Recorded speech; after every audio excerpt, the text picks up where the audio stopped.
Welcome to the show. I'm Jason McIntyre in for Whitlock, and I'll tell you why we shouldn't pencil LeBron into the finals just yet. And I'm Colin Cowherd, and I'll tell you why last night proved Brad Stevens is the best coach in this league. Speak for yourself. Starts now. Already, Colin? Listen, Sean McVay, best offensive coach in the NFL. He's like a kid. Hello and welcome. We're joined today by former NBA All-Star Kenyon Martin and Fox NBA analyst Chris Broussard. Let's start in Boston, where the Celtics finished off the Sixers last night, surprising a lot of folks who thought Philly's young talent would overwhelm Brad Stevens' injury-plagued crew. Stevens has now managed to find a way to beat the Greek Freak in round one, then pour cold water on red-hot Ben Simmons in round two. Cowherd, should LeBron actually fear the Celtics? No, I mean, this was a very unique series. It could have been Philadelphia 4-1. Philadelphia out-rebounded Boston. More assists, more second chance points, more points in the paint. Had two stars. The reality of this, Philadelphia was lousy in late game situations, which is predictable for a team with a rookie point guard and the second best coach in a two-coach series. So one of the things we know about LeBron. That was nice. That was very kind of you, Brett Brown. I like that. I like the way you Listen, put that. here's what we know about LeBron, especially this year. They're good late in games. And they were good against Indiana late in games. They were good against Toronto late in games. For all of LeBron's criticism through the years, he's been really clutch this playoff. So I think LeBron looks at it and thinks, Philadelphia won the box score every night. They just couldn't gift wrap the box. And I'm good at the gift wrap, and I'll finish it off. So no fear whatsoever. None. Colin, I got to say, total disagreement. We're just remembering what we saw in the Toronto-Cleveland series, where Cleveland just wiped them off the court. We're forgetting the Indiana series 2 weeks ago. The Pacers, who, by the way, outscored the Cavs in the fourth quarter by 32 points in the series. That team pushed Cleveland to 7 games, and I don't see why Boston can't do the same. Colin, they are a better three-point shooting team than the Cavs in the playoffs, better defensive team, and we know Brad Stevens is a genius. As you said, in the 3 close games against the Sixers, Brad Stevens was lights out, won all the clutch points down the stretch. And I look at this series, I say, LeBron, you're going to have to do it without Kyle Korver and Kevin Love, because Stevens is going to take them away. I like the series to go 7. I think LeBron's going to need to be heroic if the Celtics aren't going to beat them.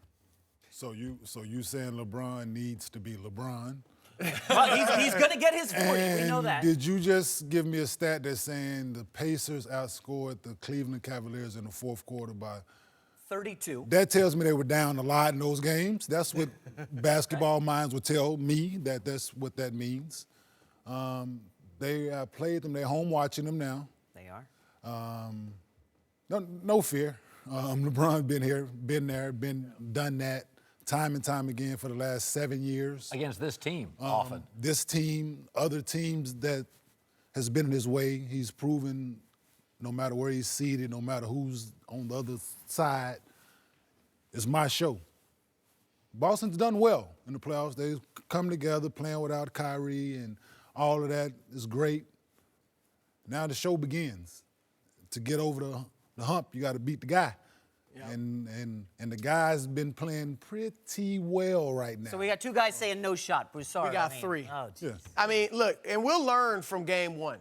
If Cleveland comes out and they are totally locked in, this could be quick. It could be 5 games. LeBron's never, you going to tell me a group of role players. I love Brad Stevens. I think you're giving him too much credit, like he's going to be on the court, okay?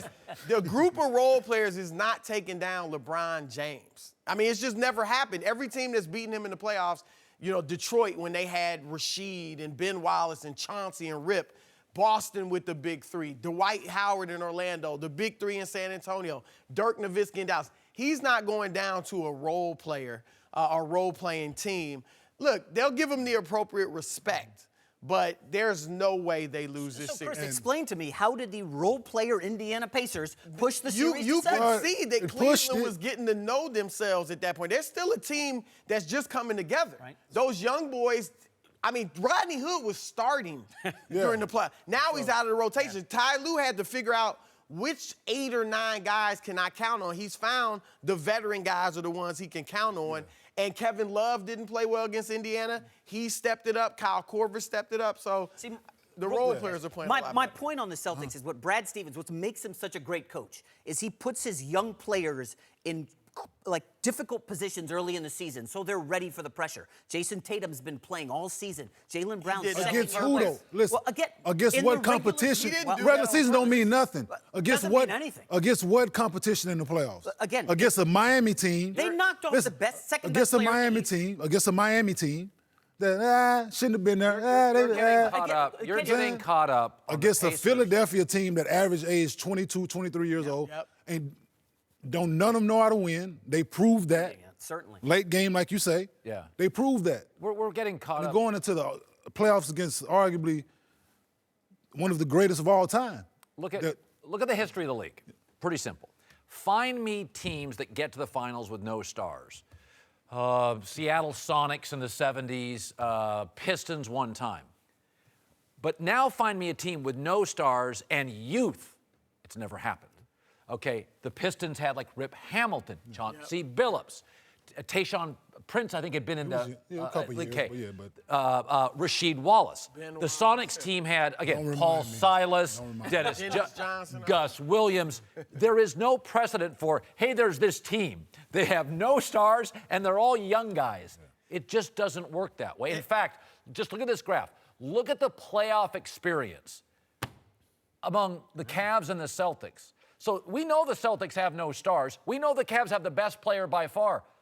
The Celtics have virtually no playoff experience. And until really the last 2 years, Al Horford didn't have any because he couldn't win a series with Atlanta. Last year, And the third Jason, go person ahead. on their list has more than Al Horford. Yeah. JR has more than Al Horford. As Colin said, Philadelphia not could have won that series in 5. They should have. Yes. I mean, they're up 22. They should have. Yes. Late game No situation. question. They didn't have a closer.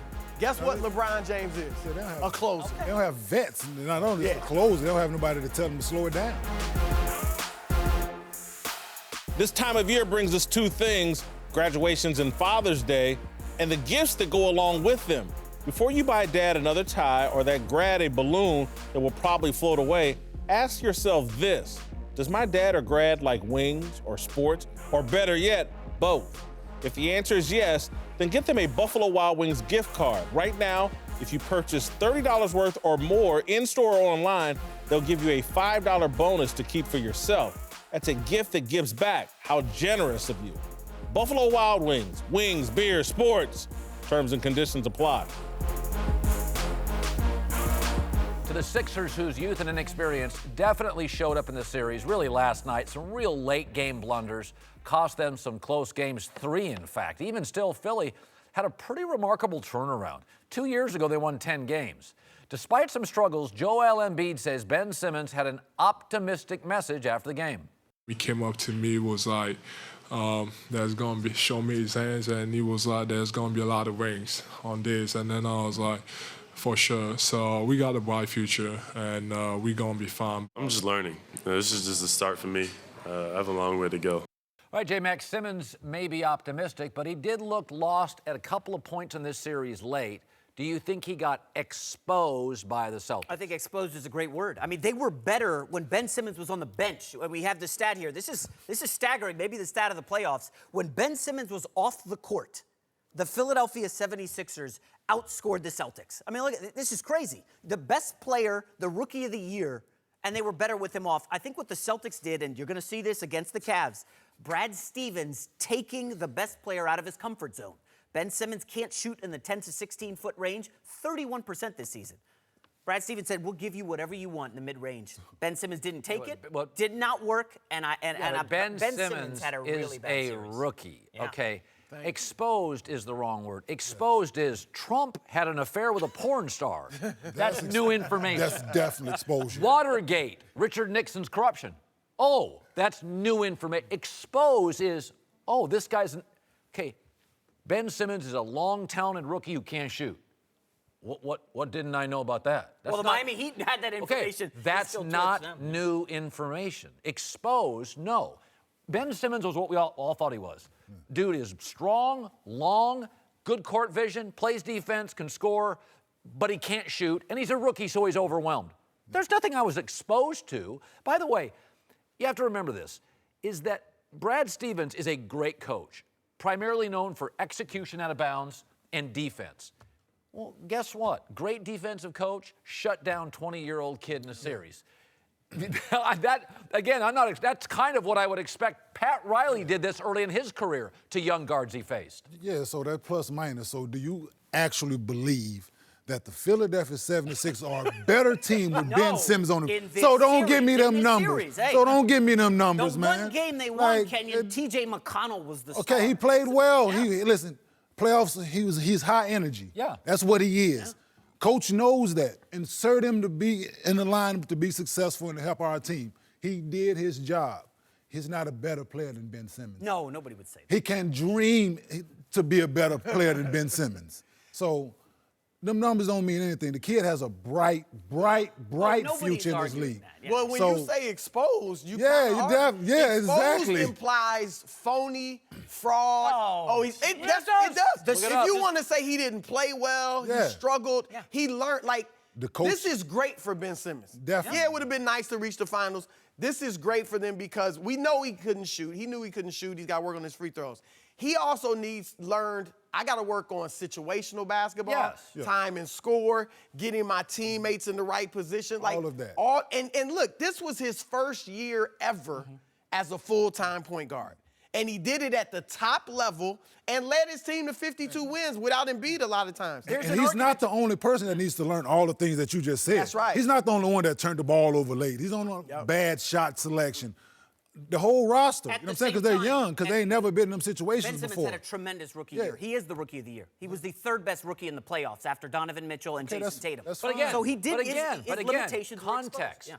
They're not point guards. Yeah. Okay, a point guard's a quarterback. Yeah. Listen, left guard for the Colts. Indianapolis Colts drafted a left guard. He's not going to get exposed much. You're not asking him much. Block downhill. It's a interesting. Rookie quarterback, Baker Mayfield or Sam Darnold. These other Jason Tatum.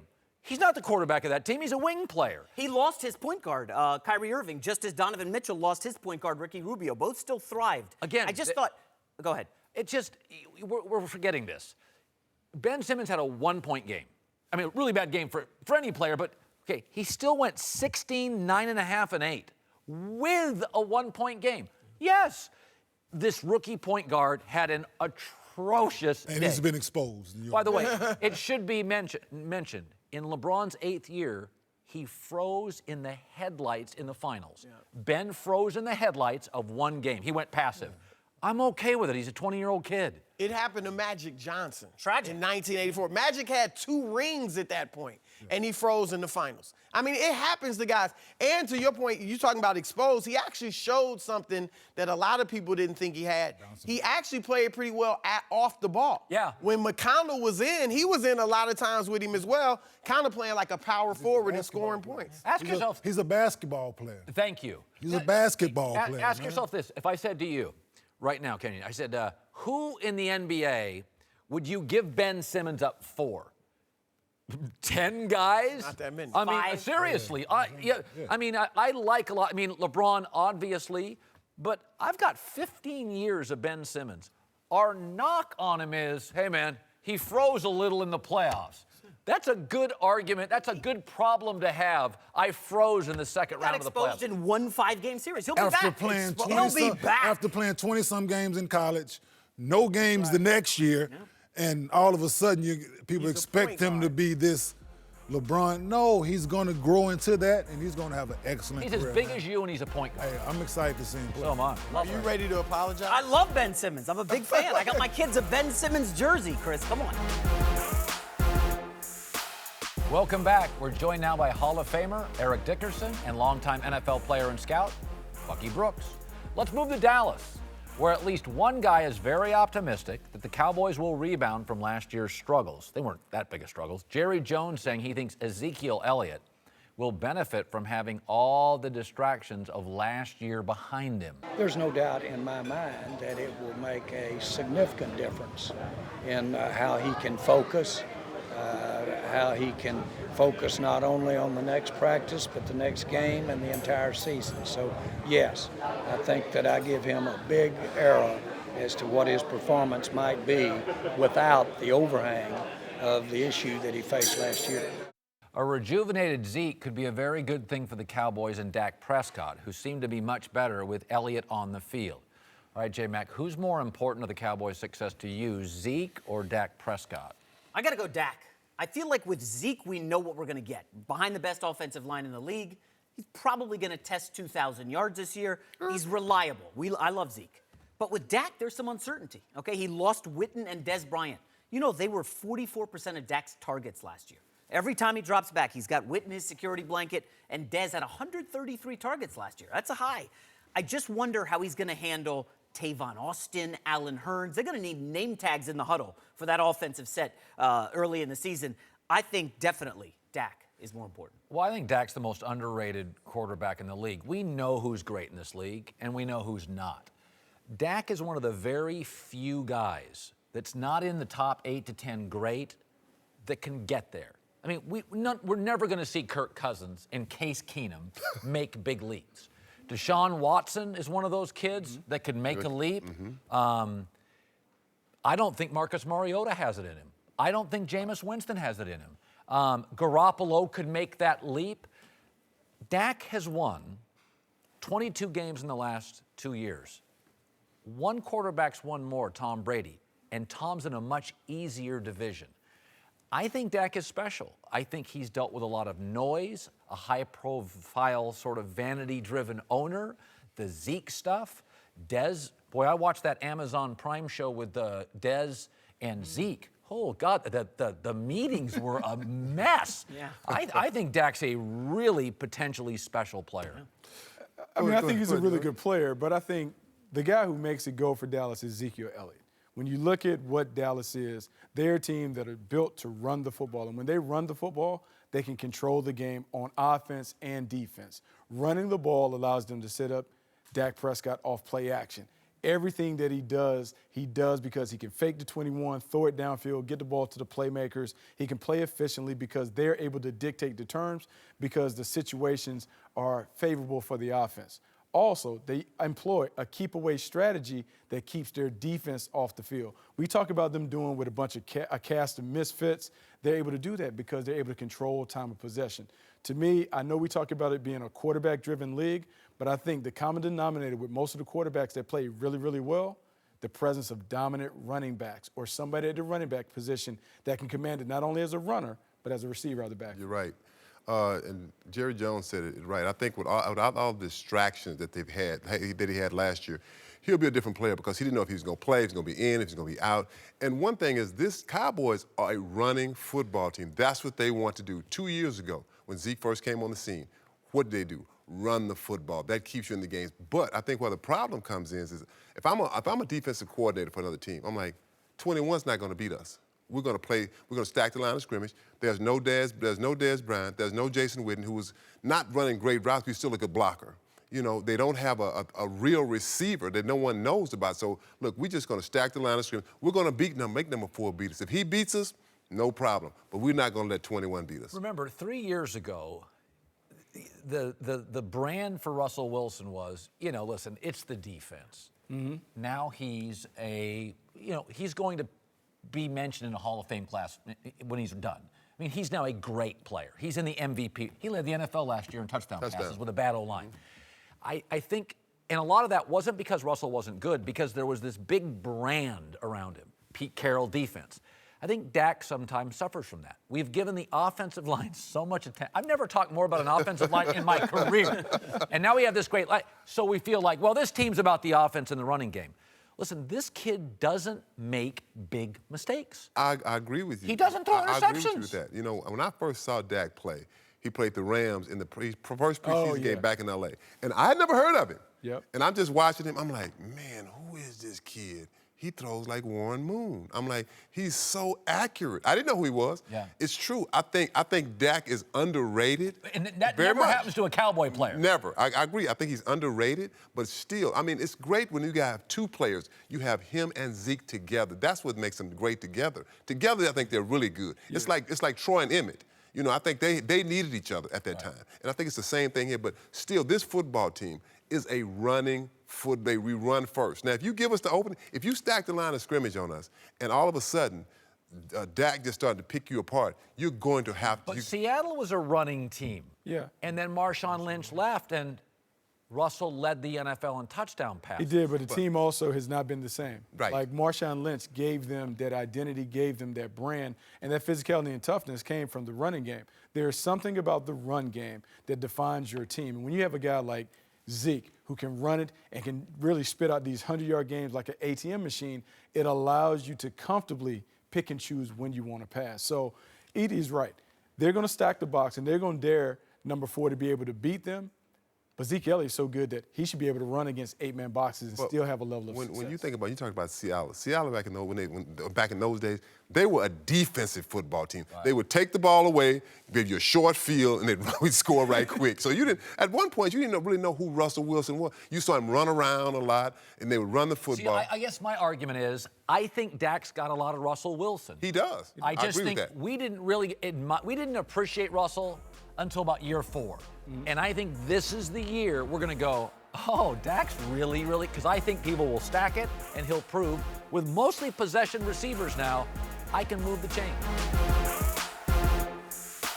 Welcome back. Kenyon Martin and Chris Broussard are back. Let's return to Boston, where Brad Stevens just pulled a rabbit out the hat, finding a way to get the Celtics to the Eastern Conference Finals despite major injuries to Kyrie Irving and Gordon Hayward. Incredibly, Stevens didn't get a single vote from his fellow coaches for Coach of the Year, which went to Dwayne Casey, whose team just got bounced, by the way. Colin, is Brad Stevens the best coach in the NBA? I don't remember ever, as good as Phil Jackson was, I don't ever remember in my life saying, yeah, that team won because of the coach. Didn't we think Philadelphia had 2 stars? I mean, Popovich lost a star player, Kawhi, to injury. It derailed the season. Brad Stevens lost Gordon Hayward and Kyrie Irving, and they're in the Eastern Conference Finals. They were plus 29 against Philadelphia in the last 2 minutes of halves. That tends to be coaching. Those are designed plays out of timeouts. You know, right before a half, right before the end of the game, you call a timeout. You set up Al Horford. You set up whoever you set up. I just don't remember in my life ever talking about a series and talking about a coach being the reason they won in my life. I love Brad Stevens. Earlier in the show, I said that he's going to keep the Celtics in the series against LeBron. I've got to stop short, though, about best coach in the NBA. Colin, this is a guy who's 19-21 in the playoffs in his career. For now, just for now, I've still got to go with Popovich as the best coach of the year, as the best coach in the NBA. But I do have to say about Stevens, this is a guy who, 15 years ago was an Eli Lilly marketing rep, in the pharmaceutical industry, and here he is bypassing. He cut the line, is why I think these coaches have it out for him. He didn't pay his dues. He was never an assistant in the NBA. I get a lot of heat being on TV here. Hey, Jason, you didn't work in small markets. You didn't work your way up. How did you get there? Listen, some guys do things and go an unconventional route. Brad Stevens went to Butler. Butler got them to the national title game twice, and here he is, one of the best coaches. He also got a 6-year contract. Nobody gets 6-year contracts. Yeah. Resentment. Did you just compare yourself to Brad? I did not. Come on, why would I do that, Broussard? No, look, Brad Stevens is a great coach, obviously, but no, I'm with you. I have to go with Popovich with the rings. And Colin, I have thought a lot of times that a coach got something done. Popovich, for instance, we've seen time and time again where he sat players or players were out and they had a great game and beat some of the top players. And even when this year, Kawhi Leonard out essentially the whole year, and they were in the running for 3rd place in the West.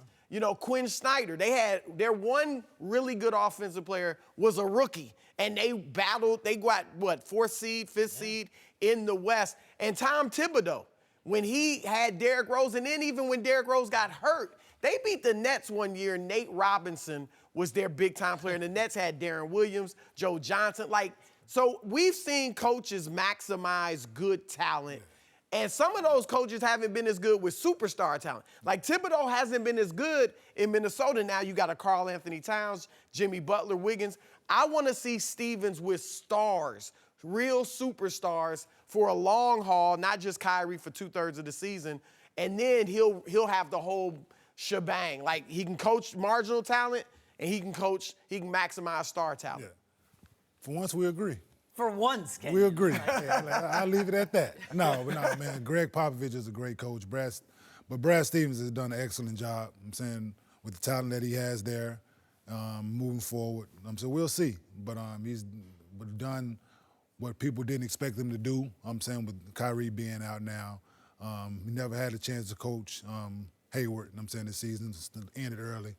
But no, I'm saying with Kyrie not being there, it showed a lot. I'm saying for him having to plug Rozier and instilling the confidence in him that he can go out and do the same things that Kyrie was doing. And him going out and doing it. But just putting his guys in situations to be successful. Coming out of timeouts, like you stated, he's excellent. Excellent. And then I think that comes from his college background, having to script plays up for Butler with low time and things like that to get some national championship games and all that. So that experience helped him.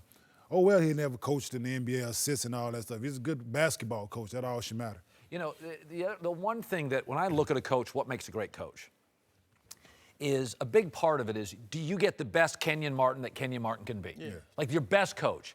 Listen, man, Isaiah Thomas has been a marginal NBA player. He got MVP votes, okay, with Brad Stevens. Jay Crowder's kind of a bounce-around guy. Yeah.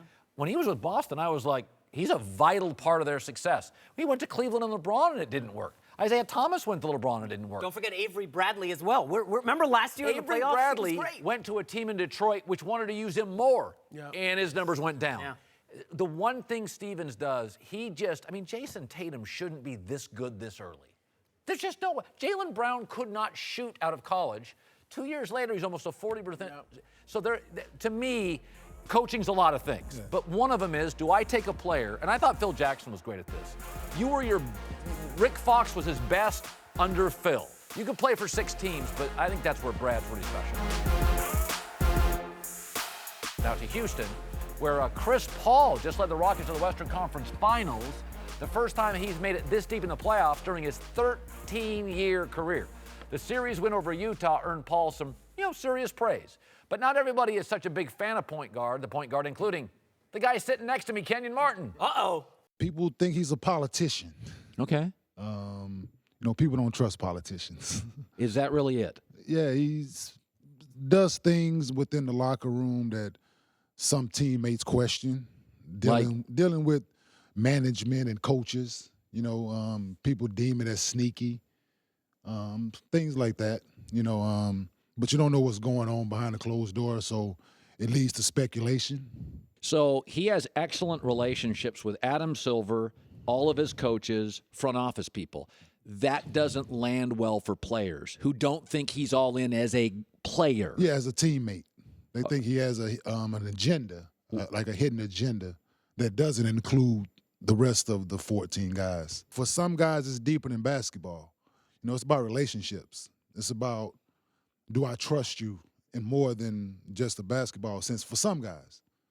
You were all about winning. I think you like him. Yeah, winning, yeah. But when it comes across as like being selfish at times. Woo. Oh, boy. I'm actually surprised that Chris Paul is not more well-liked universally. It doesn't shock me at all. I've never met Chris Paul, never interviewed him, but I'm telling you, this is the guy who was the greatest player in Clippers history. We could argue that, right? Spent 6 years there. One of the best players in Clippers franchise history. His team hated him. I'll never forget the Bill Plaschke column in the LA Times this year after Chris Paul tried to go to the locker room, remember the Houston Clippers fight, and Austin Rivers and Chris Paul did not get along. Doc Rivers and Chris Paul did not get along. DeAndre Jordan, Blake Griffin, on down the line. Like, Chris Paul, for as good as he was not loved in Los Angeles with the Clippers. Kenyon, I can't wait to hear the stories from that locker room. Listen, he made a lot of guys rich. Yeah, definitely. He's not he plays defense, so he's not one of these guys that gives you half a game. Oh, and the other thing is, New Orleans, Clippers, Houston, he set regular season records, so he wins. Like, aren't you a little bit surprised? I'm not, because I've heard a lot of what Kenyon said. One thing Kenyon didn't say that I've heard a lot of is he's just hard on teammates, too. He's always yapping, telling guys what to do, directing them, and he doesn't really take the blame himself, even when he has deserved it. That's a true leader. He won't take it himself. So, look, my interactions with Chris have been fine, but everything Kenyon said I had heard, and I'm not surprised. Let me ask you one thing. Like, a lot of guys come into this league, and I'm not knocking players because you guys come into the league at 21, 22, but you want to make some money, find some cute girls, and have a good time, and get a shoe deal, and I'm okay with that. And then when you get older, you want to win. A lot of guys come in, then the second contract, third contract, you want rings and titles. I would think Chris Paul does stuff that other players, a lot of them, don't want to do. He deals with management. He deals with coaches. He coaches on the floor. A lot of guys come into this league, they want to make money. They want to get a shoe deal. They want to have fun. Like, he's doing a lot of the stuff other guys don't want to do, isn't he? Not necessarily. He just put himself in a situation to do those things. You know, it's just like opportunities there for everybody to do the stuff that he does. But it's just who wants, like you said, who wants to do it, who doesn't, what fits certain guys, what doesn't fit certain guys. But no, like, he's a hell of a basketball player. He goes out and he does his job well. Take nothing away from his career. He's been a great basketball player. But like you said, there's other things that rub people the wrong way. Let me ask you, he's the president of the Players Association. Yes. How does that land for players? I don't hold too much weight, but historically it's not a sexy job, a job that guys who so-called quote-unquote superstars would want. You know what I'm saying? Because it's a lot to do with a lot of nonsense, basically, like paperwork and phone calls, emails all the time. Like, who wants to deal with that? That normally goes for guys who had decent careers, but you know what I'm saying, that's for them to do, so to speak. You know, we know who he's tight with, right? LeBron James, his banana boat friend. And LeBron is very demanding of teammates. We know that. That's well documented. The one difference is LeBron has carried inferior teams to the finals. The Cavs in, I believe, 2008. Chris Paul, can you be that demanding when you're not coming through and delivering in the playoffs? I just wonder if that just wears on people, on DeAndre Jordan, Blake Griffin. You get tired of, like, when you're in the game situations and it's always like of course, you expect your coach to be that, and you expect your point guard to be vocal, but when it's too much all the time, every game, like, it starts to become like a nagging aunt or your grandmother or something. And you want to just, man, shut up. You know what I'm saying? But in the heat of the moment, you can't do that. So then it just, over time, year in, year out, it's the same thing. Year in, year out, it's the same thing. You know, so for some people, by the time the playoffs start, you like, You don't hear it. This guy. And I think then you start losing. In this case, and he's going to blame you. He ain't been He's out not the taking second. the blame. Not at all. I'm saying, so that just rubs some guys the wrong way. Then you go in the coach's office during the playoffs, and then you close the door behind you. Now you're like, what's going on in there? You know what I'm saying? So, like, what y'all in there talking about that don't include us? Like, we losing together. Like, what y'all in there talking about? You know what I'm saying? So then all the whispers start, and it leads to speculation, like I said earlier, man.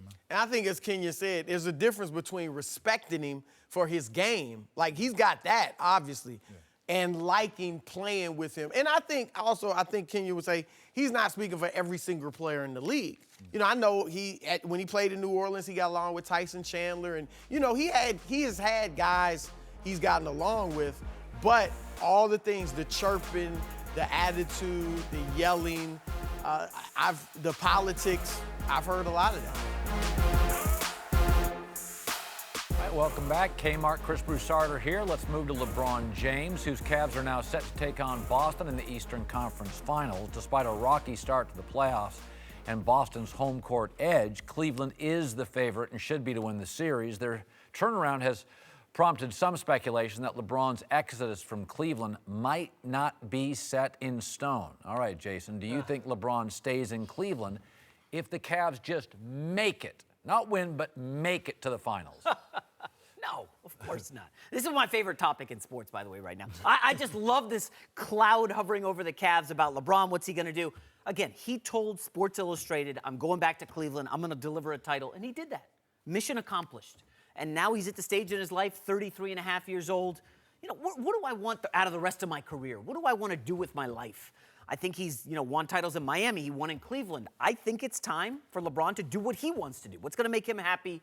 And I believe going to the marquee franchise, the Lakers, is the move for him. I know that there's talk about the Sixers from Broussard and a lot of people saying the Houston Rockets. I think LeBron leaves Cleveland for the Lakers after this season. Well, listen, when did he leave Miami? He left Miami when he had won.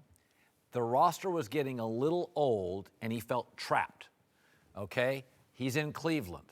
And by the way, he was demolished in the finals. So in Miami, he got demolished in the finals. Bosh and Wade, Battier, Miller, getting a little old. He feels trapped. I'm going to Cleveland. Now he goes to Cleveland for 4 years, just like he was in Miami for 4. They're going to get, if they win here, demolished in the finals, and the roster feels old. Yes. Love George Hill, and he's trapped because of the contracts. We got a pattern here. The Miami-Cleveland thing, although he won another title in Miami, feels very similar. Yep. In the fourth year, gets to the finals, gets demolished. He looks around the roster and goes, these guys are old. They're not getting younger. I'm trapped here with contracts. Pow, I'm out of here. Yeah, I mean, look, LeBron obviously is happy they beat Toronto. They swept them. But he's not sitting there thinking, wow, we're better than I thought. Maybe I'll stay. I mean, the goal wasn't to get to the Eastern Conference Finals. The goal's not to get to the finals. I guarantee you when he started this season, he thought, and this started these playoffs, we're going to reach the finals. You knew that we were going to reach the finals. It is how you do in the finals. And even if they win it, to your point, I don't think they're going to win it, but even if they pulled off a miracle, he still could look at the roster and say, we kind of did that with smoke and mirrors. We overachieved, but we can't do that going forward. Even if they won it, he could leave. I think if winning is the A1 factor in his decision, he almost has to leave. And I'm from Cleveland. I love him to stay, but I think he almost has to leave for a chance to beat Golden State and Houston, and even next year, Boston and Philly. Why does he have to leave? Like, you think he can win in Cleveland? Yeah. Championship? Why, he has. With Kyrie. With Kyrie. Yeah, he's not there, but I don't like the hypotheticals and putting him to the Lakers and Houston and Philly. Like, it makes no sense to me whatsoever. Like, they got things in place right now. Like, the team that you're naming, they have something good going. I don't think that he's going to fit those situations, you know what I'm saying? Like, with the Lakers, like I've been stating, you stunt the growth of the guys you already have that you spent high draft picks on, you know, moving forward. Philadelphia, same thing. You stunt Ben Simmons' growth if he goes there. Takes the ball out of his hand. Houston, there's only one basketball. Yeah, each one of them guys dribbled 400 times a game. Yeah. You know what I'm saying? So there's only one. But there's no growth in Cleveland, Kenyon. Who's why not? Why not? I think why not? So is this Nets pick protected by anything? No, they have that. It's right now it's what, 6 so that or could 7? potentially be. It's 6 or 7. Look, when they got the number 1 picks twice, it was like 9th and 8th or something. So if the lottery falls for him, they could get the number 1 pick. So that helps, right? Bring him back. 20, That's 21 a young boy, but still, it's a young bull. Listen, these are some young bulls out there now. Brandon Ingram's a young bull. I wouldn't call you Brandon Ingram a young bull. He's a talented basketball player with tremendous upside.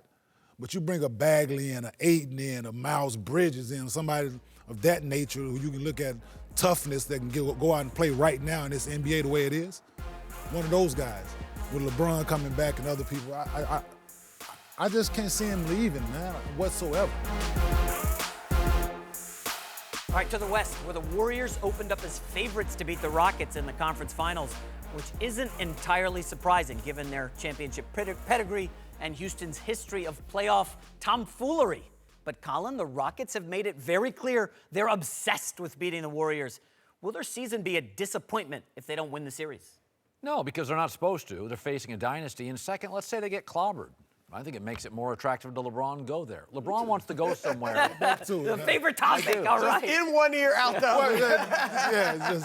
I dare you. LeBron wants to go somewhere that he's needed and he can beat Golden State. I mean, we all know Golden State's thrashing people for the last several years. It's not even competitive. And if they roll Houston, go to LA, I'm not winning titles. Go to Philadelphia, do I get past Boston? Chris Paul, me, LeBron, in LeBron's world view, he's like, me, Chris Paul, Harden, and Clint Capella, and that GM, we're going to win a title. So how many wins did the Rockets have? 65, 66, something like that? Okay. 65. If you lose in the conference, this is a disappointment. Who cares about the regular season? The Warriors won 73 games a couple years ago and lost in the finals. That was the greatest regular to the Cavs and LeBron, your buddy. So that whole regular season, beating Michael Jordan's win record with 70, that's irrelevant. Nobody talks about that. It doesn't matter at all. I think it's a complete failure if the Rockets don't get by the I was going to say, look, first of all, there's a difference between disappointment and failure. Philadelphia is disappointed. Utah's disappointed. But it's not a failure because they will look back and say, we still had a great year. We're headed in the right direction. Yeah, we got room to go. If Toronto, that was a failure. Definitely. Because you're supposed to do better than get swept in the second round. So I do think, I'm with you, if Houston loses this series, it's a failure. Not a disappointment, it's a failure because these are not young guys headed in the right direction with plenty of years ahead of them. These are guys, if they lose this series, guess what the talk's going to be about? James Harden and Chris Paul. They don't get it done in the playoffs. We've seen it before. And Mike D'Antoni especially, it's going to be the same old thing. So next year, where do you go if you're Houston? If you don't get LeBron next year, where do you go? Because they won't get You have a great regular season. You win 68 games. Is anybody going to care? Are you even going to be excited? Because it's like, but in the playoffs, we've never gotten it done. Yeah, no, like you said, they going up against a team that's like I said, they're a dynasty and they want to prove that they're a dynasty. And like Draymond stated the other day, they look at Houston as being in the way. Houston talented. James is a great basketball player. Chris is a great basketball player.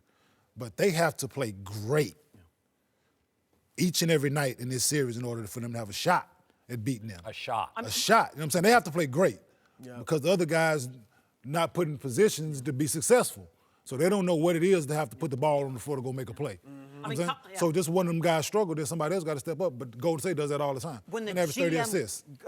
Kenyon, when the GM comes out in December and says we're obsessed with the Warriors, you better deliver in May when it matters. You know, I mean, look, this quote is from December. That's all they're thinking about. They don't care about the Timberwolves or the Jazz. This stuff's nice. I mean, but you know, it's Warriors or bust. I mean, do you look at the Utah Jazz, who were great for 18 years with Malone and Stockton and Jerry Sloan?